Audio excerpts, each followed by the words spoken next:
So today's subject will be windows in closed walls.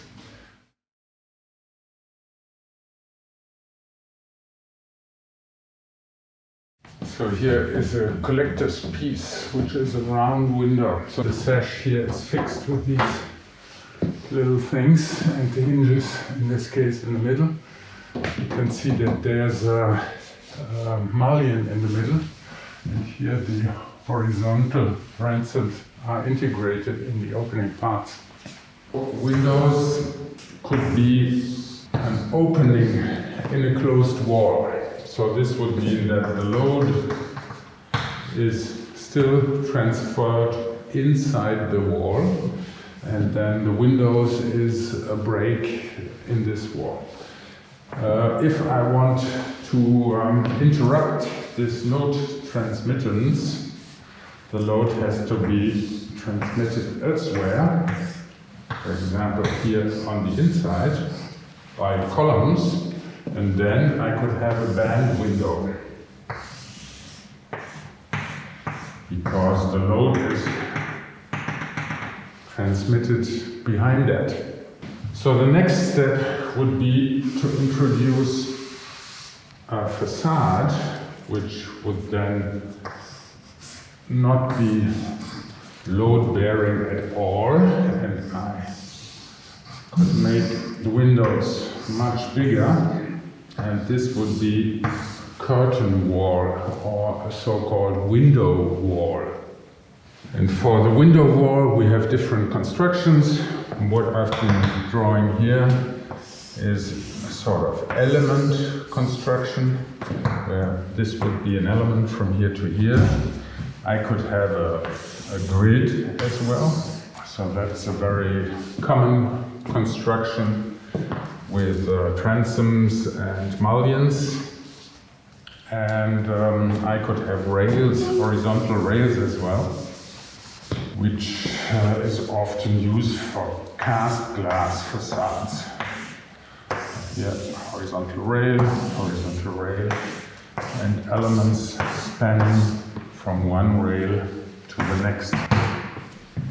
So in each case,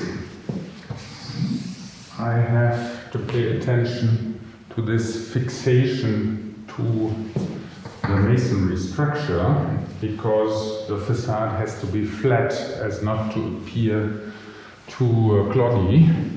And so this point here has to be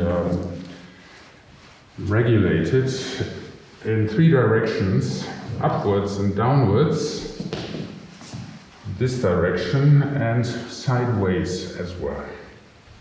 So here, three ways for this fixation, the mounting to the load-bearing structure.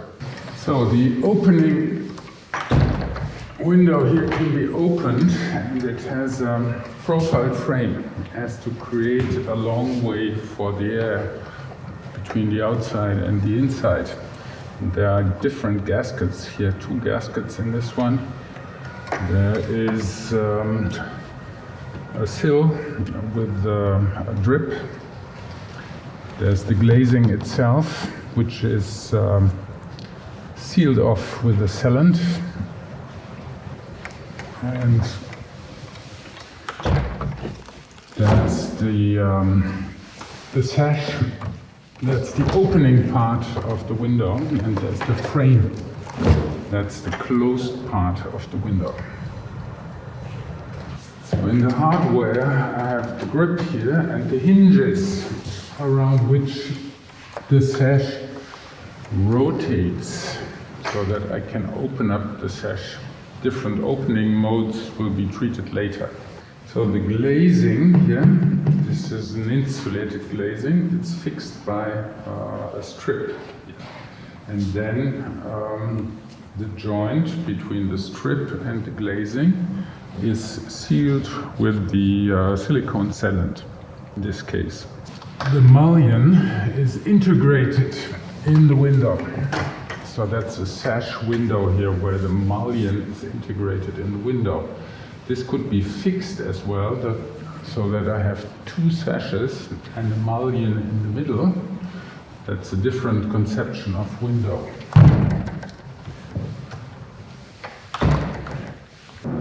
So a typical window wall with central mullion and transom here. And you can see that there's an imitation of opening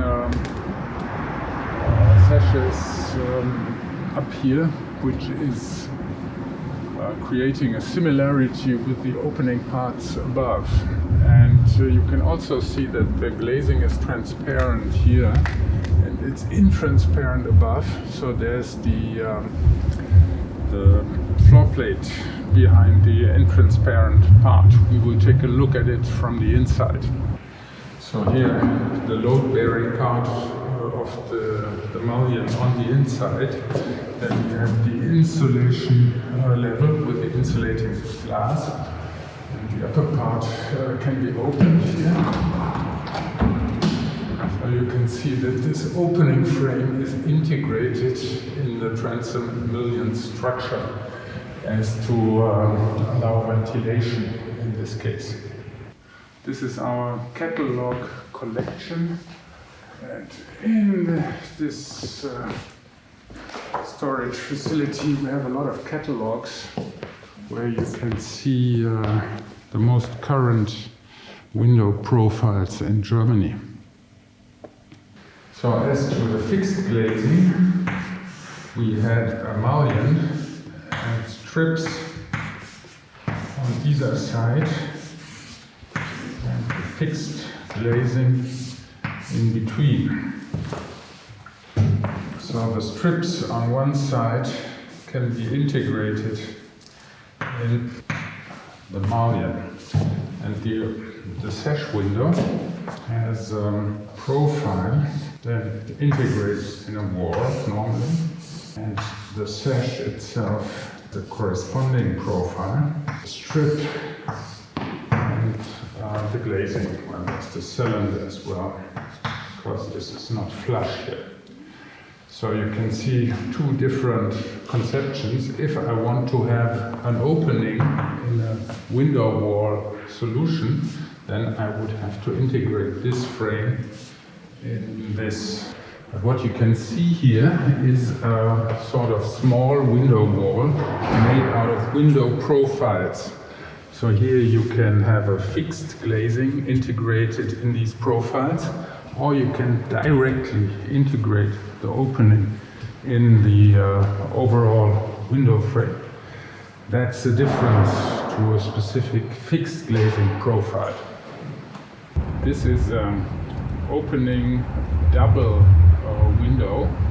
It has mullions and transoms, and in this case we have muntins in sashes to subdivide it. This was necessary in older days before we couldn't produce glass panes big enough.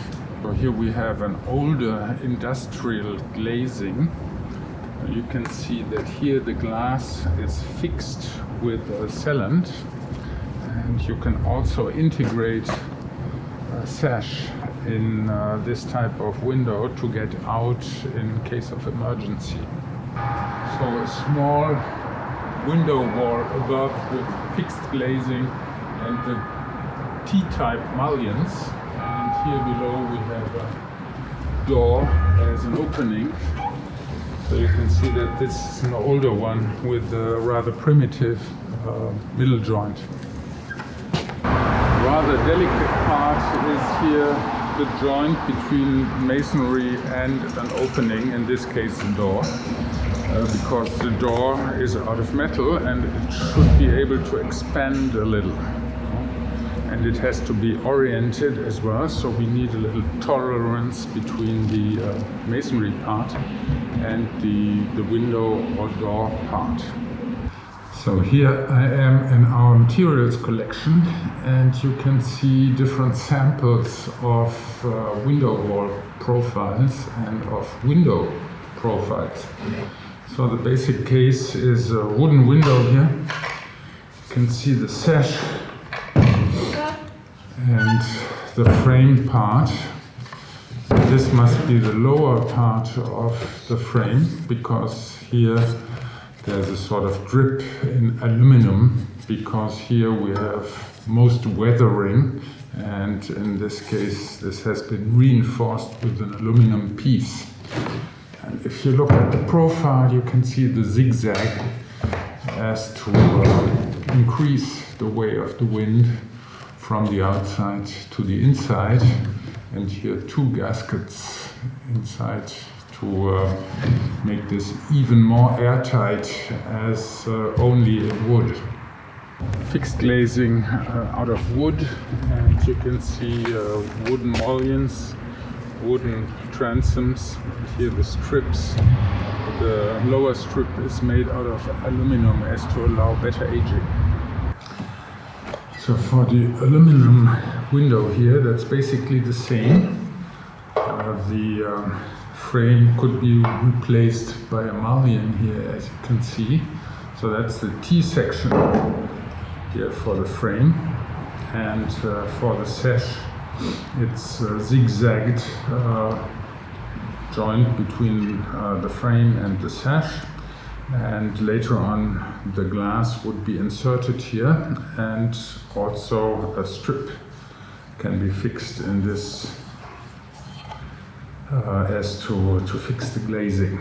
Third solution in plastic, and you can see the opening part, the sash, and the plastic frame, which has been reinforced with U steel profiles. And on the exterior it has been clad with aluminum cladding as to improve the aging of the plastic frame. So there are all sorts of combinations possible. For example, in this case you have a window wall profile here, mullion, and the exterior cover is out of aluminum as to allow better aging on the exterior where there's weathering, and on the interior we don't need that. So some alternatives. Here we have the mullion and the transom at different levels on the inside, because the transom normally has less load to bear. But this could be flush as well, but only in steel, because there I can weld the transoms and the mullions together. And then they could be on the same level, but otherwise they would be on different levels. That's the case in most cases. And here an older solution with a simple glazing, the pressure plate, the cover, and the load-bearing part on the inside, normally. Here we have a curtain wall system by a Swiss manufacturer, Foster Janssen, and you can see the vertical mullion, the transoms, and this is a connector piece screwed to the mullion so that you can fix the transoms to the mullion. And then you have these plastic connectors here between the outside and the inside, so then you would put the glazing on these horizontal pieces with little plates, and then fix it on the outside with pressure plates or with this exterior profile. So here you can see another opening window. It's rather big. Normally it shouldn't be more than 80 centimeters up to a meter, and here this will be 1.10 up to 1.20 m. And it becomes rather heavy because all this is cantilevering out from the hinges. Here we have another opening type that's a revolving window, as you can see. So the particular thing about this window is that once it opens to the outside and in the upper part to the inside, so we have a change in direction of the waterproofing at this point here in the middle. You can see that because it's fixed on both sides and not cantilevering out, as in the case of the normal window, it can be bigger than the others. The standard position of the window in thermal terms would be in the middle of the wall that I'm inserting the window in, as you can see up there as well. In this case, the window has been put in the wall flush on the outside. So as there has to be a thermal insulation behind these bricks, you can see that the thermal separation level of the window and the thermal separation level of the wall are at different levels. The one of the bricks is much behind the one of the window. So you can see that our president windows are flush with the exterior natural stone facade as well. So as I said before, this is more complicated because we have to change from the insulating level of the glass to the insulating level of the wall. So our facade is the limit between inside and outside. And if I have a thick construction, I will have 20 degrees Celsius on the inside, and I could have -20 in winter on the outside. And what this means is that I will have different temperature levels on the inside of this wall. And where I have the window, I would have the same temperature levels at the inside of the window. So these two here, they have to meet at a certain point. And this works quite well if I put the window in the middle of the wall, more or less. And it gets a little complicated if I decide to put the window on the outside of the wall, because then I could attain a critical temperature level at this angle here, and I could get condensation at this point. So where would this condensation come from? At the inside I have hot air, and hot air can contain more humidity than the cold air, here -20, on the outside. So there's a migration of humidity from the inside to the outside. And when I attain a condensation level, then this humidity in the air would condensate, and I would have humidity at this point because I go below a temperature level where this condensation occurs. So what could I do against it? For example, I could put an insulation on the inside of the embrasure of this window.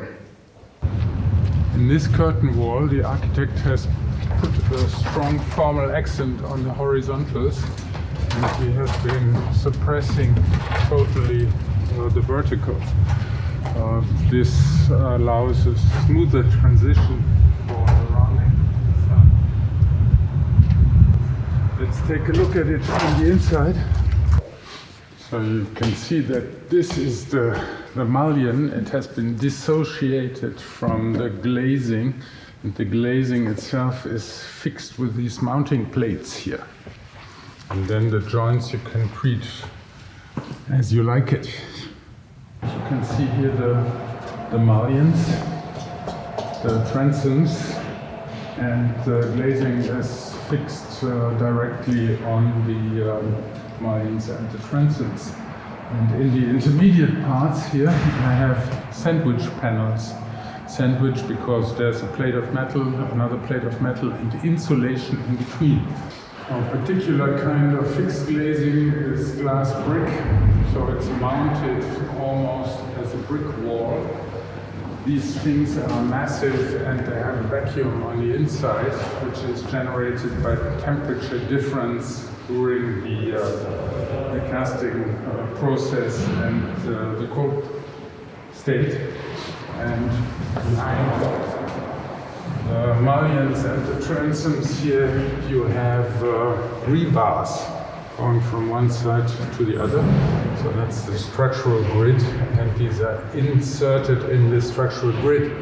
But this type of facade should not get loads out of the ceilings or stairs or whatsoever, because they're not supposed to get that. They will crackle once that you put a load on that.